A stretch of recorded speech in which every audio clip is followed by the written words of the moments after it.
Hello and welcome, everybody. I am so excited for this session because we have two very special guests with us today. Welcome here, Emma and Kyle, who are going to be talking about scaling GTM with AI. I'm going to leave the session in the competent hands of Kyle, who's going to be moderating and having some amazing conversations with you, Emma. Over to you, Kyle. Thank you so much, Praga. I'm also very excited to be here today. I'm really looking forward to this conversation, Emma. It's been circled on my calendar for a number of weeks now, and I'm really excited to dig in. So, like Praga said, we're going to be talking all about go to market, what effective go to market looks like, how we can scale elements of go to market with AI, maybe some things we shouldn't be doing with AI, which may surprise the audience for you and I to be talking about, but nevertheless, it is true. But before we get into all of that, why should people listen to us? Tell us about your background, Emma. Where have you been and what do you do now? Awesome. Thanks so much, Kyle. We'll just want to echo, so excited for today's conversation. There's so much to chat about in the world of AI, in the world of go-to-market. So we're going to get into it. My name is Emma. I'm on the go-to-market team at OpenAI. Prior to OpenAI and my SaaS career, I worked at a company called Segment. I joined when we were about $10 million in revenue, and then we were acquired by Twilio for $3.2 billion over the period of 3.5 years. Prior to that, I was the first employee at a YC startup. I worked scaling our team here in the US and scaling our team in Latin America and globally. And now at OpenAI, I was one of the first go-to-market members as we scaled and launched all of our enterprise products as well. We now sit in an organization of just around 200 and now focused on all of our international expansion as well. So really excited to be chatting with you today. Awesome. That is incredible. You have seen the 0 to 1 story, you've seen the 1 to 10 story, you've seen the $157 billion story now at OpenAI. So very, very excited to learn more from you today, Emma. I'm Kyle. I lead the marketing team here at Copy AI. Prior to that, I got started in SaaS about a dozen years ago at a company called Looker. I was the first marketing hire, sales and marketing hire, ended up growing the SDR team to about 70 people across the globe, acquired by Google in 2019 for $2.5 billion.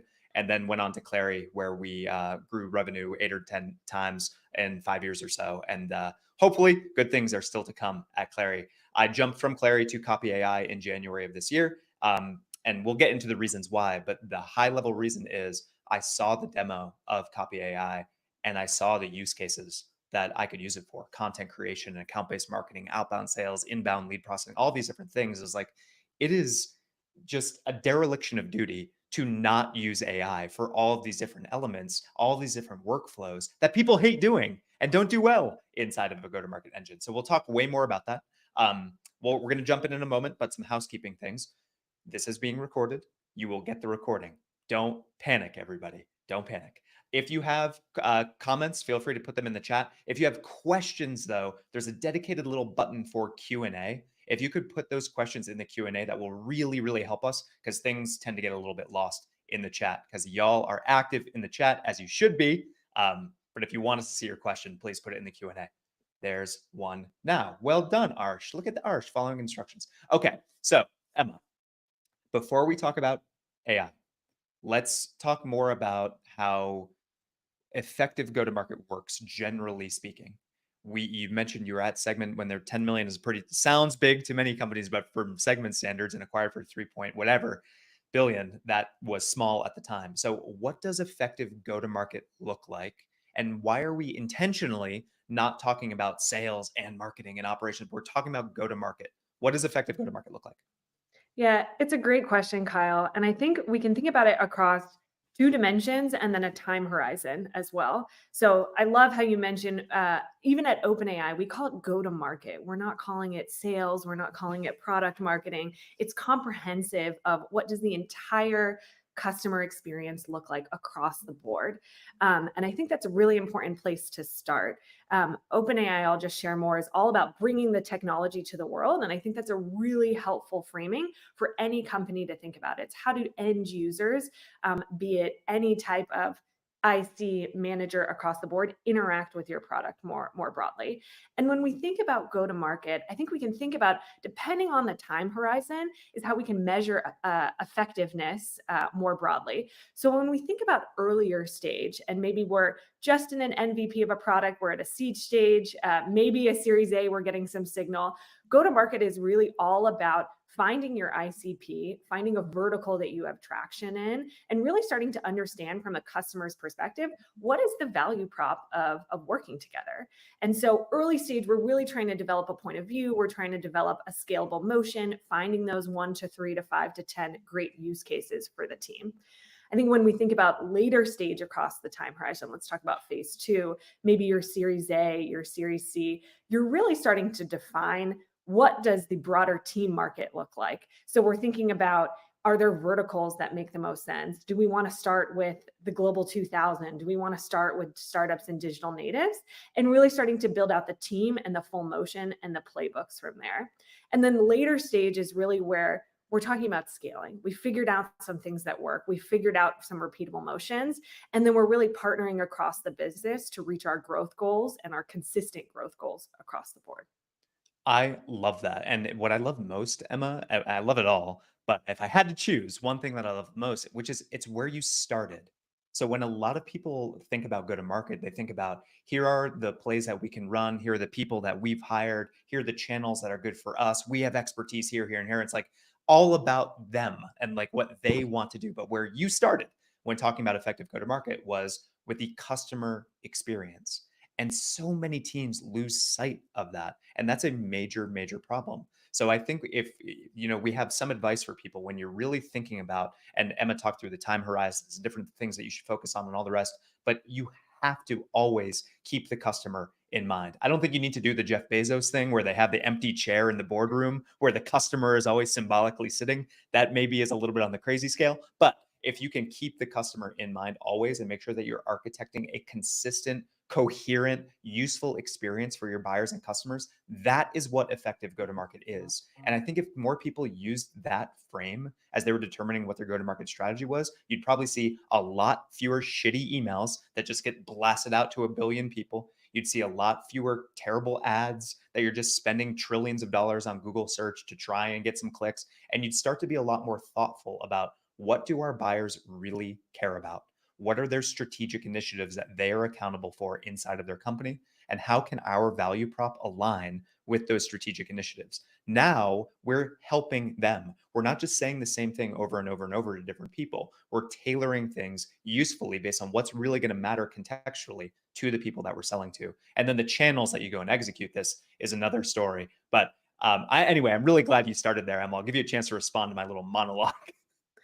And I'll just drill down a layer deeper there in the sense of how do you actually think about what that looks like in day to day? And it can be as simple as thinking about the human-centered approach of everything that I'm creating, whether I'm producing an email, whether I'm producing a demo, whether I'm producing a pitch deck.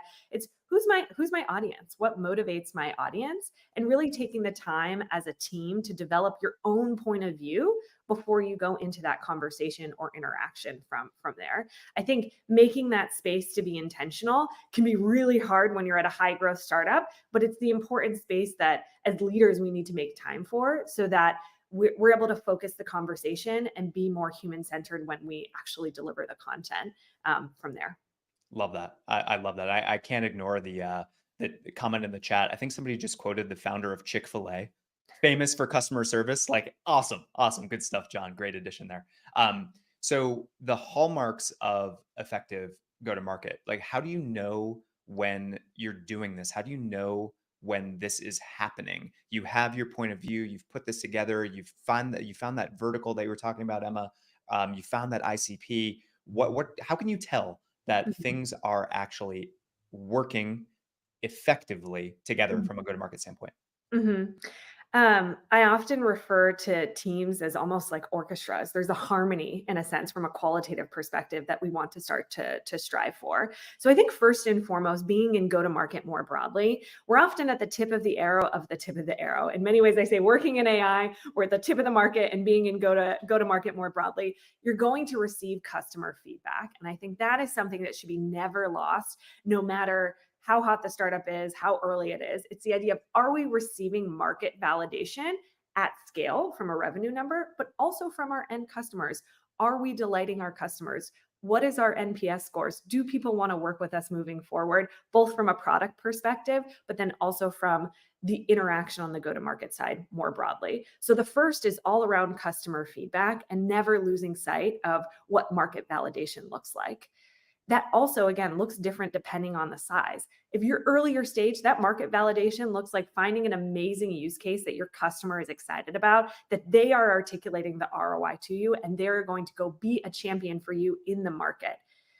At a later stage, it's likely a revenue number, a growth number, and finding what that scalable solution looks like from there. And then obviously we can't not talk about the feedback loop between go-to-market and product more broadly.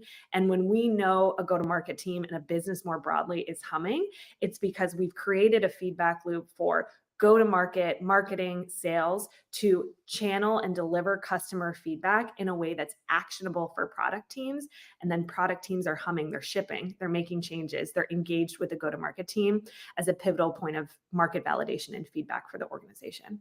It's really well said. Really well said. So I'll take recast what you said, Emma, through a slightly different lens. I'm in full agreement with what you said. I think that there's something really important that to run effective go-to-market, what you need to do. This is coming from a lot of thinking that the authors of a book called Play Bigger. It's all about this concept of category design. But really what they're talking about is, you've mentioned the term POV, the point of view that you have. What does this mean? This means that you need to take a stance as a company. The top line messaging that you have has to be different. It can't just be the same thing or feature function oriented or anything like that. It needs to be different. It needs to be provocative. And importantly, it needs to force people to make a choice about pursuing a different type of future that you're going to help architect for them. And if you can do this, and if people intentionally choose to follow your vision, believe in what you're saying, that is how you get the outcome that you just talked about, Emma, which is people making the business case on your behalf, people selling internally on your behalf. When that is working, that means your messaging is hitting, the customer relationships that you're building are real and true, and the likelihood that you're going to have an extended customer relationship to both retain as well as expand that customer relationship is very high. And I think if we think about, some people probably expected us to talk about like the different stages in the funnel and how we can think about, but like, that's not really it. It really is this flywheel that ends up getting created between your internal teams and your customer team. And when it's all connected like that, that to me is how you know that something is really working well.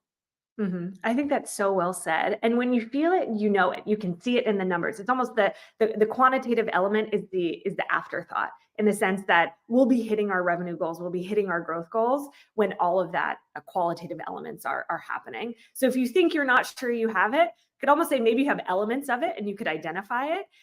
But when you're hitting all your goals, there's definitely something special happening underneath the hood. 100%. 100%. Okay, so it sounds so obvious. Oh, yes, effective go-to-market. Everybody's aligned. Customers love us. Marketing and sales on the same page. Product is listening, deploying everything. They hear the feedback. They create the features. Everything's great. Obviously, it's way easier said than done. So why? Like, people know what effective go-to-market looks like. People know that the buying experience is important and that the ICP definition is important and the messaging and the cohesion of the team. Everybody knows that this stuff is important. So why don't they do it? What is so hard about making this happen, Emma? Yeah, I think there's two things. First and foremost, it comes down to prioritization. There are so many distractions in the world. There are so many use cases that we can work on. There's so many different marketing campaigns that we can go run. And fundamentally, our job as leaders is to communicate what is the priority for the business and share that back with the organization more broadly. So I'd say fundamentally, it comes down to there's probably too many messages. Is it a revenue number? Is it customers? Is it we need to go run these campaigns? And the org is a bit confused around what is my number one thing that I need to go execute on. So the first and foremost is around what is the priority based on the stage where we're at today. I think that cannot be understated in the world we live in today. And the second is, I think it really comes down to relationships. It's about building the relationships internally within the business to have a cohesive flywheel between product, between sales, and making sure the communication between those two teams, that structure is put in place, but that also there's the right relationships there and there's the right trust there, so that when go-to-market has feedback for product or vice versa in marketing, that we're able to hum and go in the right direction. Yeah, that's really well said. And you are much more optimistic, I think, than I am. I'm gonna tell a slightly more cynical view of things, which is we kind of got ourselves into this mess, the go-to-market landscape writ large. Like if you rewind the clock 10 or 15 years, this was not as big of a problem. And then what happened? We got obsessed with automation. We got obsessed with tech and tooling. We got obsessed with hyper specialists inside of companies. Money was cheap. We could afford to have a person who was really narrowly focused on delivering this sliver of value Mhm. for what we need. And what the result of that is these really bloated go-to-market organizations where you have this application sprawl that's spitting out all of this data that's disconnected. You create all of these different processes that are manually executed with a billion different handoffs across all of these hyper specialists. And all of a sudden, the go-to-market team becomes one of the most expensive and least efficient parts of the business. Most expensive, least efficient, not a good place to be. And I think it's a self inflicted wound. And what ended up happening, therefore, you have all these tools, you have all these people, you have all these process, is things get more and more walled off, more and more siloed. The communication that's supposed to be happening, the systems integration that's supposed to be happening, the focus, the stacked hands on the priorities of what is supposed to be happening necessarily stopped happening because everybody ended up being focused on some different part of the funnel for the sake of quote unquote accountability. And the marketing team could celebrate, oh, we're doing our job because we brought in this many leads. And like, is that right? It's never been the goal here. It's just to pump as much into the funnel as possible. So I think everybody got a little bit seduced by the assembly line way of thinking about go to market and stop thinking about the cohesive way of going to market. And I think a lot of it had to do with the rise of how much we automate, how much we lean on technology for, take a lot of the thinking out of it and try and outsource that thinking to some tool that we can just push a button and now, yeah, we sent 1,000 emails today, like our work here is done. It's created a problem, and I think it's something we need to really unwind and back away from. The concern that a lot of people have, understandably, is that AI is going to make this worse. Well, now if we introduce AI, isn't that just more tech? Doesn't that just mean we're going to have more bad go to market strategies at scale? I think no.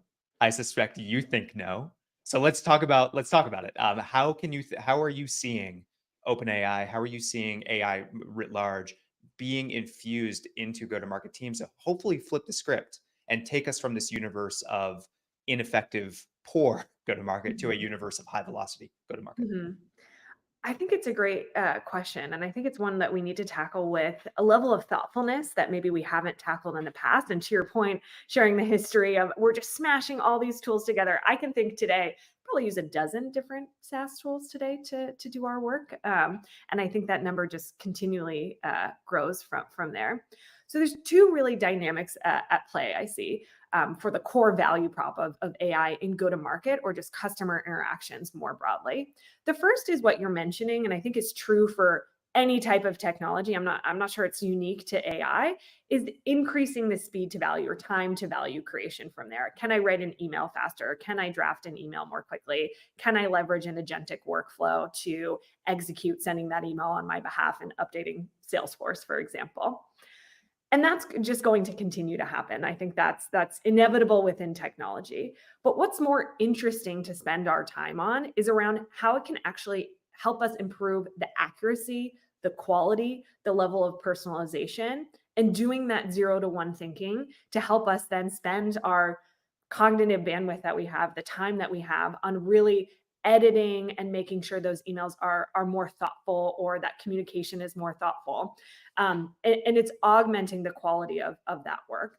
And I can share a couple examples that we have publicly available. I can share how I use it in my day-to-day work. And there are countless anecdotes of companies leveraging AI where the quality of the work of the AI plus the human is actually better than the human itself. Yep. And so again, just naturally with technology, that's something where we're giving people tools to be able to execute on their work better. And when our goal is to be more customer centric, when our goal is to listen to the end user, to be personalized and really put ourselves in our shoes, that's really where I see AI being most effective in day-to-day work.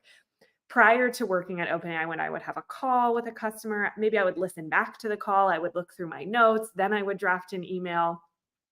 And today I use GPTs within ChatGPT, and I have my call summary ChatGPT, and it's better than I ever could be at summarizing what the customer said, not only for the customer, but for myself as well, to really get those key points in their own words of what was most helpful to them and include that in my follow-up. And then I spend my time not writing notes, not, re-listening to a call, which would have taken me half an hour, 45 minutes, but I spend my time on thinking about how we can actually progress the conversation. What are use cases that are most relevant to them based on what they shared, that we've seen with other customers, doing peer research, doing research on the rest of the industry, and spending time on actually blue sky thinking of how I can actually help them as an end user.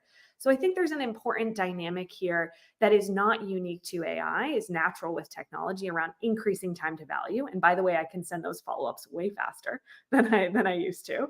And the second is all around being able to increase the level of personalization, able to have the time to actually focus on being more customer centric from there. I think that's exactly right, Emma. And so a lot of people will say, oh, if AI is doing this, if AI is summarizing the calls, or if AI is doing the research here, aren't we just removing human thinking from our process? And the answer is no, you're not removing human thinking. Like the parallel that I draw, and we talk a lot about this. I work with a lot of SDRs and salespeople on a lot of their use cases, and a lot of SDR use cases are very research oriented. Mhm. So, I don't want an SDR spending 2 hours reading a 10K annual report for a public company when they can send that through some sort of AI workflow and get the highlights in 90 seconds. That does not mean that all they do is just have a bullet point of the key points from the 10K and be like, all right, my work here is done. No, it means that they can have that bullet point summary and then they can think about it and they can thoughtfully execute. And the parallel that I draw with people that are like really anti AI is I'm like, all right, last time you needed to go and do some research on something, did you get in your car and go to the library and find the encyclopedia and pop it open and look for the section T for turtle and then read about the turtles? Is that how you got your little information about what a turtle is? No, of course not. You went to google.com and you searched a thing. Like, Yep. so saying that you're taking the thinking out of it is not the case. You're accelerating the speed of value delivery to Mhm. people so that people can be more thoughtful, they can be more strategic, they can be more creative because they have more bandwidth, they have more mental energy. They're not spending the 2 hours reading the 10K, they're spending the 2 hours thinking about how they can attach their value prop to the strategic initiatives at that company and run an effective go to market engine. And so I want to make sure that people hear that because I think a lot of folks are afraid of outsourcing a lot of the thinking to AI. And that's not really what's happening. You're outsourcing a lot of the synthesis. You're outsourcing a lot of the mundane, menial, time consuming type things, but you're not outsourcing the thinking. You're not outsourcing the strategy. How do you think about that? I think that's exactly right, Kyle. I mean, there's never been a time in human history where we've introduced a new piece of technology and humans have gone, oh, my work here is done. Right. And so I think in many ways, it's how do we repurpose the time for the synthesis, for the 0 to 1 content generation? And how do we actually supercharge folks with new skills Yeah. where they can then go execute on their work? A really great example of this is all of the data analysis tools that exist within ChatGPT today. You are giving every single person who doesn't know how to write Python, maybe doesn't know how to use Tableau, doesn't know how to use SQL, superpowers to be able to analyze your own data, to be able to make decisions and be able to drive results within the business more effectively and more efficiently. And so in many ways, we're taking that mundane work and putting it towards how can we do more strategic blue sky thinking? How can we progress conversations? But how can we also give people new skills and new tools in a way that is natural language? It's the language that you speak anywhere across the world. And I think that's really special. 100%. And so, from a framework standpoint, the way that I kind of think about things, and a lot of what you're saying here, Emma, is try and find the areas of your process that are inefficient. Try and find the tasks, the to dos that your team has, frankly, that are like below the line. That are, not to say they don't require any thought, but the ones that are repetitive, mundane, especially things that are more research oriented. I'll give you another example. We think a lot about like creating thought leadership content. Our CEO wants to be a thought leader. We want to do something for him. He doesn't have time to write. What he does have time for is to give us an interview so we can ask him questions and things like that. In the old world, pre AI, we would do exactly that. We'd interview him. We'd have a PR agency. They would come back 4 weeks later after the interview with a first draft. And then 4 weeks after that, our CEO would give his notes. And then maybe 3 months from now, we'd have one thought leadership piece. Terrible. Super high friction, super inefficient process. Now we can take that interview transcript, we can run it through the right AI workflow, and we can get a really serviceable first draft. But importantly, we can ask the AI to go do some research to find some statistics that bolster our CEO's case. Go search the web for whatever topic our CEO is talking about, find these stats, pepper those stats into the article, because it's unlikely our CEO just rattles off statistics when he's talking freeform. And so it's that type of thing that it sounds really small, like research statistics, but that takes a human 30 minutes, 60 minutes to do. Why? Why do that? All you're doing is like that's testing somebody's Googling skills. That's not a good use of a content marketer's time. And it's that kind of thing. And that's just one example of tens of thousands of examples across the go-to-market engine of the types of things that you can start to outsource to AI. And as soon as you start thinking this way, you start reclaiming time. And time is the most valuable asset that any of us have. And so if you can focus people on the higher leverage work, take the low leverage stuff off their plate, that's the right combination of AI plus human. As you were saying, man and machine is the most powerful combo right now. Is that how you're thinking about things, like from a framework standpoint, Emma? Yeah, I think that's spot on. And I'll give folks one little anecdote that hopefully you can take away and implement in your day-to-day work of think about all the emails that you have in your inbox. And maybe we get through a portion of those, but think about all the emails you leave towards the end of the day that maybe you want to procrastinate, you want to put off till a little bit later. I think we all have those. We can humbly say we all have those. And I think those are the types of emails. Think about, is it follow-ups? Is it scheduling? Those are the types of things that we can start to automate and bring that time down from there. So that's at an individual level, Kyle. Then we think about the organizational level. So once you've built out those efficiencies for yourself, there are also team level impacts that we can have from there. So what are things that SDR teams are doing, sales teams are doing day in and day out? One I can think is forecasting. The other is updating Salesforce. And those are great use cases for AI, where those are just things we need to do as part of our jobs and our day-to-day work. They take time. And those are great examples of things that we can begin to automate from there. And then you think about extrapolating out those business processes at larger scale. And that's where we really start to see some of the compounding benefits of AI across organizations. It's really well said. And so maybe another framework for people to think through that it hits on what you're saying, Emma, is one of the main benefits of generative AI is its ability to parse unstructured data. So unstructured data, think of like the conversation that we're having right now. It's going to create a transcript from this event. That transcript is unstructured data. To get value out of that unstructured data before AI, a human would need to read it. It would need to pull out the thing, the quotes, whatever it is. Think about this through the lens of a sales transcript on a sales call. Same sort of thing. That is data. Conversation data is data. Generative AI can take that. It can pull out your sales methodology, whatever stages, and write that back, or criteria, and write that back to your CRM. There's no way, I've worked with thousands of salespeople. There is no way that a salesperson is going to take the time to painstakingly write in their CRM what is going on in all their medic criteria. It's just not going to happen. But generative AI, because it's so good at parsing this unstructured data, can do all of that, CRM updates. But really important, the other thing to keep in mind here from a framework standpoint is that a lot of the ways that effective go-to-market teams work is by sharing the insights from unstructured data cross-functionally. So you mentioned it before, salesperson has a call, somebody on that call mentions some sort of feature or capability request, salesperson shares that data back with the product team to help inform the roadmap. That kind of thing is supposed to be happening all the time. In reality, it doesn't really ever happen. And so generative AI is very good at taking that data and sharing it with the product team automatically. Or similarly, you can think about like you build an account plan for one of your target accounts. And in the old world, the SDR would take a couple hours to build that account plan. It sits in their notes app on their Mac and nobody sees it except for them and maybe their AE during a one-on-one, maybe. In the new world, you codify the process of creating the account plan, you write it back to the CRM, and now you have unstructured data sitting in the CRM, which is the account plan. How do you use that unstructured data? It informs the emails that you send, but it also informs the account-based marketing efforts that you do. What can our custom landing pages look like, and our custom ads look like, and custom events, and what kind of long-form content should we create? How should our executives engage with the executives at this account? Like that kind of data is really, really important. And it has a ton of different tentacles that can help stitch your go to market together so that you're actually operating effectively. So that's the way that I think about things is like in the old world, unstructured data is everywhere and very rarely are the dots connected. In the Mhm. new world, you can have generative AI do those dot connection for you and it becomes really, really powerful. I think two just additions to those use cases that we're seeing in the market today is one, the ability to change the prompt of the model, like you mentioned. So the way we're going to take a call, example of a call, maybe it's an hour-long call with a customer, they're delivering customer feedback, they're talking about commercials, they're sharing feedback on how to on the product itself.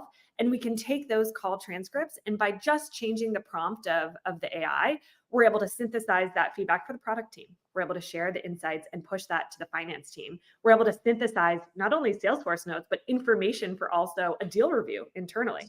And so the idea is that not only can we take that call transcript and import it into a system, we can actually transform that data that's most relevant and pulling out the right insights for the right team internally. The second thing that AI is great at is consuming large amounts of unstructured data. So we're using the example of a call transcript, but think about when you can add in internet research data, when you can add in 10K reports. And so the idea here is that you're able with AI, and previously this probably would have taken multiple people, multiple weeks, is to synthesize not only large amounts of data, but cater that data to the right audience. And then with agentic workflows, push that to the right systems that those teams are working in. Finance team might want that feedback in a Google Doc. Sales teams might want it in Salesforce or another piece of information. Product teams maybe want that in Salesforce, but they probably want it in their own internal system or potentially put into a Jira ticket or Atlassian or Confluence. So the idea here is that we're not only crunching large amounts of data, we're summarizing it for the right teams, and then we're pushing it to the systems that those end teams do their day-to-day work in. I love that. I love that. And that goes back to what we were talking about before, this problem that we've created for ourselves on go-to-market teams where we have this bloated tool stack and nothing is actually synced. Gen AI is really good at taking all of the data and stitching it together, populating the right systems with the right information so that everything can actually be on the same page and humming together. I love that. So we've been talking a lot of philosophies here, Emma, some top level frameworks, pitfalls to avoid, things like that. Awesome. Let's get down to the tactical level and talk about how are you seeing teams effectively deploy an AI strategy? And let's focus on how they're doing it, but also the impact that it's having on them. That's great. I think it's twofold that we've started to see in go-to-market. The first and foremost is we say the old adage, this goes for all employees at any company, is the idea that AI is absolutely not going to take your job. But the folks who are going to smoke you in the market are teams that are using AI to do their jobs more efficiently. Yep. So first and foremost, it's about empowering our teams, be it across go-to-market, to know how to use AI technology, to know how to do prompt engineering, to be familiar with the principles of building GPTs within ChatGPT. So we all need to become fluent, just as I can think back to my seventh grade typing class that I took in school. We all need to be more fluent in things like prompt engineering and knowing how to use AI tools and technology. So Mavis that's, Beacon. pardon? Mavis Beacon. Mavis Beacon, exactly, with Mr. Johnson. And so we're in that new phase today of needing to know how to do these basic primitives of the tooling, the equivalent of typing when personal computers came out. We need to know and be familiar with AI tools and technologies from there. So that's first and foremost. And I put that more in the bucket of upskilling and building an AI-empowered team.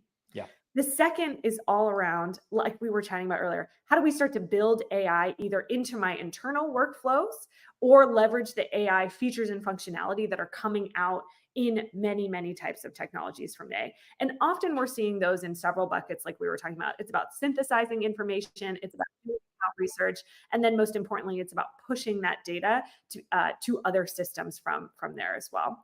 So I think there's one, it's all about making our teams AI proficient. And the second is all around how do we make our internal operations more efficient? And I think on that second portion, we're still in early innings of the market. There's a lot of tool. Copy AI is a great tool out there about being able to summarize information, push that to other systems.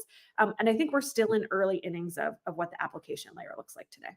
Absolutely. It's really well said, Emma. And so this is a lot of what I'm seeing. The actual tactics and the way that teams are using it's a lot of what we've already said to this point is people are looking across their go-to-market engine and they're being really thoughtful about process mapping. What are all of the tasks? What are all of the to-dos? What are all of the jobs to be done?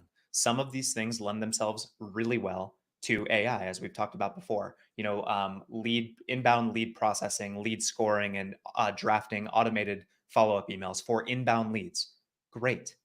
Outbound, maybe good for research and things like that, but we don't want that to be fully automated. We still want there to be a human in the loop to make sure that we're creating a really great buyer experience. Okay, great. Let's go across all of our various processes that span the whole go-to-market engine, from sales to marketing to SDR to operations, finance, customer success, account management, etc. Like literally write down all the various processes that you run, and you can start to see very quickly which of these lend themselves to AI and which of them don't. And there are categories certainly for both. The sooner you can do that, the sooner you're going to be able to implement something that's going to be strategic and valuable for you.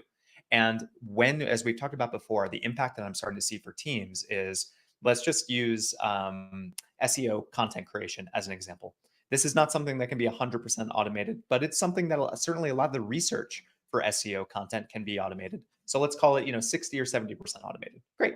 We just saved an internal content marketer hours and hours and hours per week. So what is the impact to that person? It means that they get to work on higher leverage, frankly, more human type stuff. They can start to think about what should be our podcast channel, or how can we think about our video strategy on YouTube or TikTok, and how can we think about meeting, we're a B2B company, but maybe we should have more presence on Meta, Instagram, Facebook. Like they can start to be more thoughtful, more multi-channel, and they can start to have a higher impact for that reason. So in the past life, they maybe were really siloed to a certain thing and they were really deep on that thing, and that's great. But the impact I'm seeing for individuals is they're able to be a lot broader. They're able to have a impact that spans across certain like silos, even if those silos are within marketing. And I think that's really important. It's not just about creating more SEO content. It's about creating a better content experience that brings your company's point of view to life, that meets your customers where they are, so that you have the better shot of generating demand. That's what we're trying to do here. And I'm starting to see that just the people that are, like you said, Emma, the people that are ahead of the curve in adopting AI, they understand the competitive advantage. They are generating more pipeline. They are generating more revenue. They are creating better customer experiences. They're expanding inside their customer bases more and more, and their internal employees are happier and more fulfilled and higher leverage, and feel like their careers are advancing a lot faster. So that's what I'm seeing. I know it sounds really pie in the sky, but it really is the case. Now, it does not mean that everything is good. Like, for example, teams are not going to have to be as big as they once were. You may not need to have 100 SDRs to go and support your company. Maybe you only need 60 at this point. And so there may be, because we are more efficient, because AI is making us better at doing a better job, we probably are not going to need teams that are as big. That means that companies are going to be running more efficiently. But I'm a believer in technology as a creator of more. And so I think there will be more companies than there used to be in the past. So I think on the whole, we're going to increase the number of great jobs that there are for people to go and execute. And that's the impact that I'm seeing so far. How about you, Emma? Are you seeing that similar sort of impact or different? I think you and I are 100% aligned that way. I fundamentally believe that technology makes the pie bigger. It's not necessarily we're redividing up the same size pie from here. And I think we're already starting to see that. I want to provide folks at RevGenius some tactical examples also of where to even get started. And you shared this earlier, the idea of recording a transcript or an interview. And we work with companies on taking a persona, be it an SDR, an account executive, and setting up time to interview them on what does their day-to-day or weekly workflow and process look like. I would recommend folks record that. You can walk through all the different types of tools that they do, what's taking up time, what's not taking up time. And then you can actually just use ChatGPT and a great prompt to say, summarize these workflows of this individual and walk me through where you think there's opportunities for AI to accelerate their workflows. And I think it's spot on to go persona by persona and map out processes. And then you can actually leverage AI to record, to summarize, and start to identify where there may be value add areas for AI across a go-to-market organization as well. So folks on the call are wondering, that all sounds great, Kyle. Where do I even get started? I would appoint a tiger team, a group within your organization, to go through and start to interview certain personas where you have a hypothesis there are key areas of value add for AI, and throw that transcript in ChatGPT. We're happy to collaborate on a prompt or a response that we can share in a follow-up. And then you can actually go through and identify where there are areas of AI opportunity. And you can even extrapolate that out further to an ROI analysis of where you want to leverage AI in certain workflows as well. Is it directly on the engineering team? Is it on the go-to-market team? Is it specifically, let's start with our SDRs because they might be more leaned into adopting new technologies. So this is a big picture here, but there's many ways that we can start tactically. Love that, Emma. Love that. All right, we have I have left very little time for Q&A, but I want to get to this. There's a handful of questions. If you have questions, please ask them in the Q&A. Maybe Pragya and the Rev Genius team, we can find some other way to follow up offline with all these questions. But the question, Emma, for you is, we talked a lot about application sprawl, tool bloat that exists. One of the promises, hopefully, of generative AI is that you can shrink that tech stack. So how do you think about consolidating or shortening your tech stack in the current market? What are the pros of doing this? Are there cons of doing this? How can we think about generative AI as a replacement for some of the purpose-built technology we may have adopted? Yeah, I would say I think we're still in the early innings of what this looks like across the board. So I can't say I'll share a massive caveat that I think we're still early and we're still starting to see what are the AI tools and functionality that exist across the stack. Are they a net new company, or are they features and functionality on top of an existing stack? Yeah. And two frameworks I would think about are, one, what are the types of day-to-day tasks that, as I mentioned earlier, any salesperson, we need to update our forecast. We need to be able to have a system of record. We need to be able to send emails more thoughtfully and intentionally. And I think it also depends on the stage of company that you're at. So at OpenAI, we had the luxury of kind of building 0 to 1 on the go-to-market side. So we got to be really intentional about the types of tools that we work with, and also leverage our own technology in the go-to-market process from there. So if you have that luxury, similar to the framework that we shared earlier, we went through and said, where are there repeatable tasks? Where are there tasks where we're just pulling large amounts of information? Customer success, customer service were great examples of that. Whereas when you have established systems of records, it's potentially exploring agentic workflows that help you push and pull data from there. So I can't say that I have a direct point of view on where the value prop is for condensing your tech stack, but right now I would really go back to first principles and say, where are we pulling in massive amounts of information and we have an established system that we would want to work on top of, versus being able to set something up net new. That's really well said, Emma. I would say my kind of rule of thumb is the more narrow the use case that your tech is solving, the more ripe it probably is for replacement. So look across the tech stack that you have and be really wary of the point solutions that you have that are only solving one narrow thing. It's probably not a super efficient use of funds, and it's probably something that could be at least disrupted by either AI or some other component of a larger platform. So something to bear in mind. Okay, we have 20 seconds left. This is a very good question. So maybe probably we're going to go a little over, but I think it's important. As companies grow, Emma, they struggle to keep that alignment between marketing, sales, product, go to market. You're seeing explosive growth at OpenAI right now. So how are you maintaining that alignment? And specifically, how is AI helping you maintain that alignment? Yeah, I think it's twofold. The first and foremost is maintaining that alignment as a priority within the business. I think it's really important to rally around your mission, to rally around, your vision for the business, and ensure that being customer centric and being aligned as a broader go-to-market team is a priority. And I think that cannot go understated. It might sound a little mundane, but it's really, really important from a leadership perspective, is communicating back out to the business that first and foremost, go-to-market is here to serve our customers. It's to drive growth and revenue for the business, but it's also, we are the conduits. At OpenAI, we call ourselves the shepherds of AGI to the rest of the world. And I think that gives a level of gravitas that we're not only just trying to find great use cases, we're trying to align with our customers, but it is a unique role of a go-to-market team to be able to communicate that back to the business. And as a leadership team, make sure that we have that aligned as a priority. Really well said. And this is where the human element really comes into play here. Like ultimately, companies are still, for the time being, run by humans. And the more intentional you are about making sure that the priorities are aligned and everybody's rowing in the same direction, the better off this is going to be. There's no secret sauce. It is not easy. AI can help, but ultimately it's a human endeavor, I think, to maintain that alignment. So that is it. We're only 80 seconds over. Not bad, Pragya, not bad. Emma, thank you so much for the time today. Thank you so much, Kyle. Thank you so much, both of you. This was an amazing session. And Kyle, you did well with the time, no problem. All right, everybody, thank you so much. I'm going to end this out and move everybody to the next session. Bye-bye. Bye, everybody.